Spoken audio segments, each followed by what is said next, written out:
Ako'y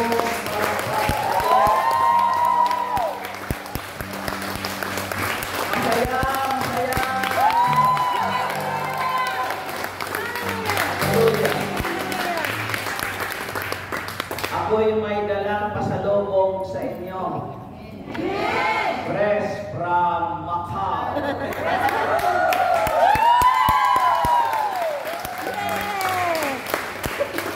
Ito yun, mga kapatid. No? Tumawid ako ng biyaheng ferry. No? So, nakakasigurado ako na naglayag ako, naglakbay, dumaan sa dagat. Sure.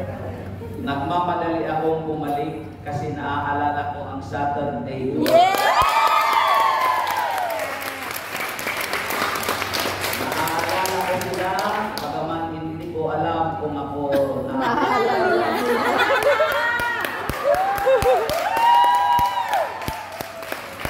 So, good news, pagtawid ko, mamaya ko, uwi na ako. Opo. Totoo po ang narinig nyo. Uwi na po ako mamaya Sa flat. Yeah.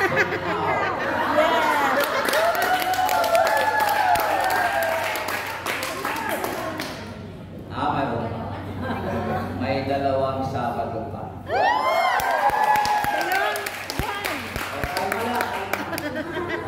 Ating pag-aralan ito, tamang-tama, calmness and peacefulness in the midst of the storm. Katahimikan, kapayapaan, sa gitna ng unos. Okay lang ba kayo? Okay. Paano kaya tayo kakalma sa gitna ng Unos. storm o unos? Dahil kapag may unos, ano ang apektado? Emosyon. Buong. Magaling kayo sumagot eh, lahat. Wala ka nang hahanapin pa eh, lahat. Lahat na. Meron ba kayong nakakalimutan? O ako ang may nakakalimutan? Mayroon kayo nakakalimutan. Kayo na lang po ang magdesisyon.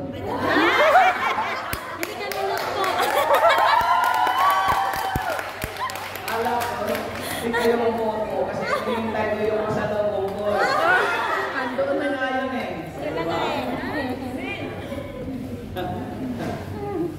Sana hindi ko na lang pala pinaalala na nakatayo pa kayo. Alam po ninyo mga kapatid, ay madalas, even though Jesus leads us on our journey in a Christian life, no? Nililead niya tayo eh, ginagabayan tayo, sinasamahan tayo, we will still cannot avoid that challenge, no? The sometimes persecution or tests, yung mga pagsubok, yung mga testing, persecutions, the trials, the challenges, hindi natin ma-avoid, hindi natin maiwasan. Dahil ito'y bahagi na ng paglalakbay ng buhay natin sa pananampalataya. Pero ang sarap lang na damhin na kapag mayroon kang pagsubok, kahit hirap na hirap ka, sa bandang dulo, dapat tagumpayan mo. Amen! And during the storm, ano ang mga dapat nating gawin? Presence of mind. Okay, kayo po ang maglagay ng topic, ha? Ayun, mayroon tayong unang paksa. Kasi yung mga alagad, itong mga alagad na ito, mga ilang panahon na silang kasama-sama ng Panginoon. Yung pagbungad ng ating binasa, sabi doon, kinagabihay, sinabi na Yesus sa mga alagad niya, tumawid tayo sa ibayo.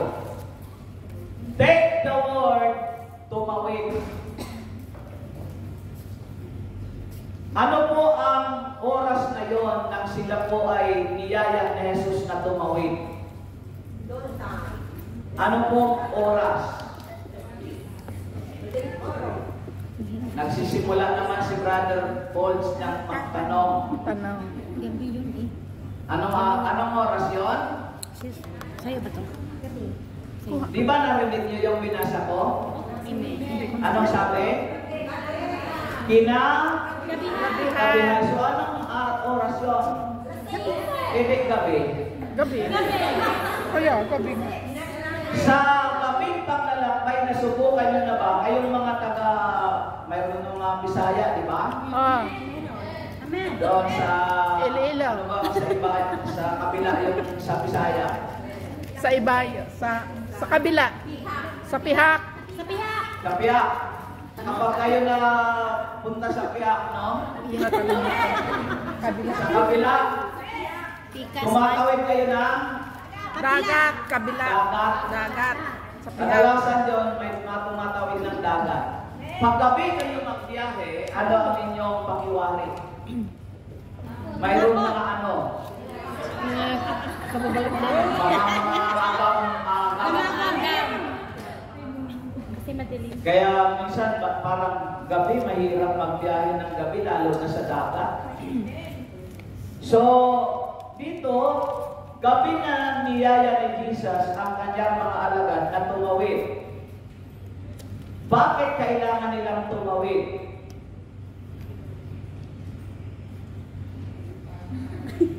Para marating naman yung kabila. Amen. Ano na lang gagawin sa kabila? Yon, tama. Kasi nagmimisyon si Lord ng panahon na yon. Kaya iniwan niya nila ang mga tao. Sumakay sila sa bangkang kinalululanan ni Jesus upang siya'y itawid. Ito na po. Yung salitang itawid, ito ang kadalasan na maririnig natin sa buhay pananampalataya. Pumunta ka sa iba, humayo ka, itawid mo ang mabuting balita. Ipalaganap natin ang mabuting balita. Itawid. Para sa kabila, doon naman sila gumawa ng Kababalag. mabuti. Kababalagan na lang. Gumawa na tumulong. Bahaginan din yung mga tao doon sa kabila. Kasi iniwan nila yung mga tao. Pagkatapos nilang mga taong ito ay nakausap na nila. So agad silang sumakay sa bangka at pagdating nila sa kalagitnaan ng dagat, inabot sila ng storm. Ano ho ba ang storm? Onos. Bagyo. Ano ho ba ang unos?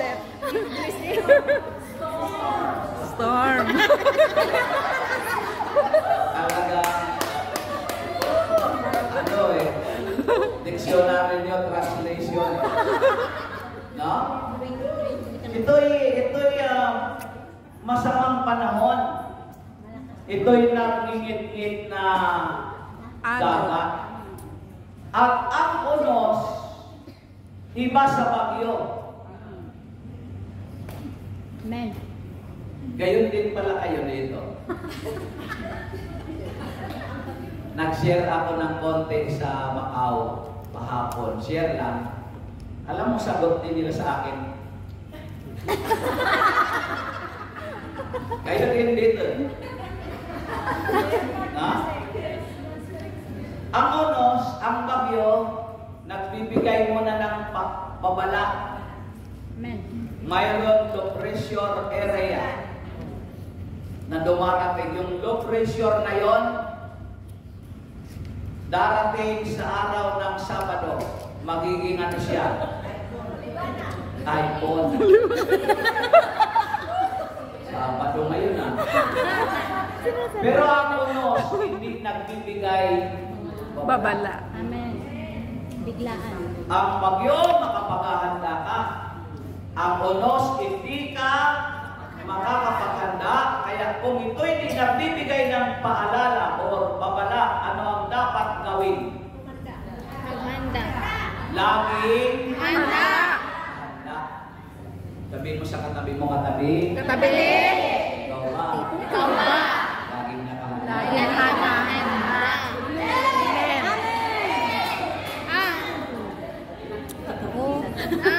Ang mga laging nakahanda, hindi sila Natatakot. tulog-tulog. Masipag silang naghahanda. Hindi sila patamad. Oh, sige, doktor. Tugtog lang. Yung mga alagad ng Panginoon na kasama niya, ilan? 12. Okay. Yung iba sabi niya, ang bihira yan. Brother Pons pala, may math. May math pala tayo dito. Ilan ang mga alagad na kasama niya? 12. 1 dozen. 12. 6 times 2. 12. Well, Ilan sa kanila ay mga mangingisda? Dalawa daw ang mangingisda doon. Assignment nyo yan. Natin Sabado kung ilan ang mangingisda doon. O para hindi na kayo mahirapan, 8. Out of 12, 8 sa kanila mangingisda. Ang mangingisda ba marunong lumangoy? Marunong! Siyempre, marunong. Mayroon ba kayo dito may karanasan na marunong mangingisda? Yung mga taga, malapit sa dagat? Siyempre, marunong yun. Marunong. Pero alam natin, yung mga mangingisda, marunong silang lumangoy. Siyempre. Nung nasa langit na sila, ano nangyari? Dumating ang malakas na unos. Saan nakapwesto si Jesus? Sa Sulihan. likod ng bangka. Anong ginagawa?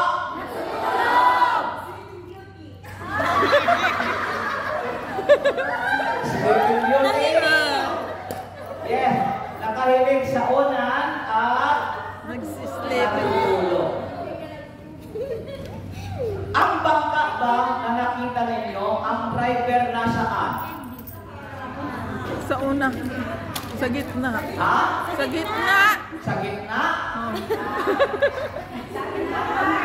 Mostly po, pagbangka lang ang nagdadala ng Sa bangka gitna man o sila. nag-driver ng bangka nasaan?